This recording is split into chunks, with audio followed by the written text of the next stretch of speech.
ви благодарам на одговорот.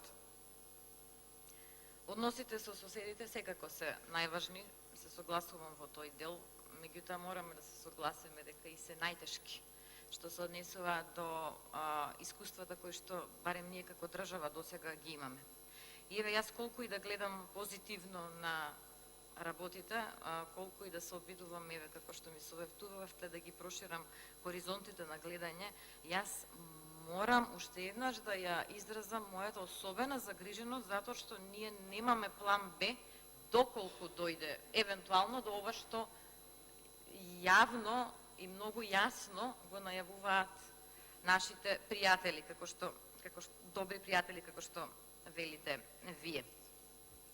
Делумно сум задоволна од ова што го имавте како одговор, затоа што вие и сам кажавте колку на некој начин е погрешно тоа што ние како држава со договори сме се согласила да врамуваме и да дефинираме прашања кои што и вие сами откажавте не може да имаат одговор кој што ќе биде даден еднаш за секогаш. Затоа што историјата како наука која што не е екзактна се соочува е соочена со постојани промени. И документите за кои што кажувате дека да, никој не може да ги спори, меѓутоа тоа не значи дека од некој архив нема да излезе нов документ. А што ако ние веќе имаме потпишано некаков конечен одговор со кој што затвораме некои прашања кои што мораме да си признаеме самите на себе дека многу од прашањата за кои што ние дебатираме овде во собрание се навистина едни безсмислени спорови. Значи, тоа се прашања кои што не може да имаат едноставен одговор. Уште помалку тоа се прашања кои што не може да имаат одговор кој што ќе биде даден еднаш за секогаш како што се предлага со работата на овие комисии. Например, Гоце Делчев, роден 1872 година.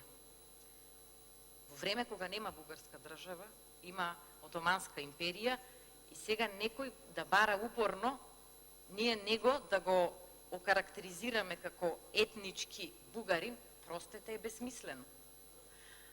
Да заглавиме по ова прашање е исто така безсмислено. А најбесмислено во целата оваа приказна, тоа го говорив и неодамна на Комисијата за финансирање и буџет, е тоа што за овие прашања дебатираме ние во собрание.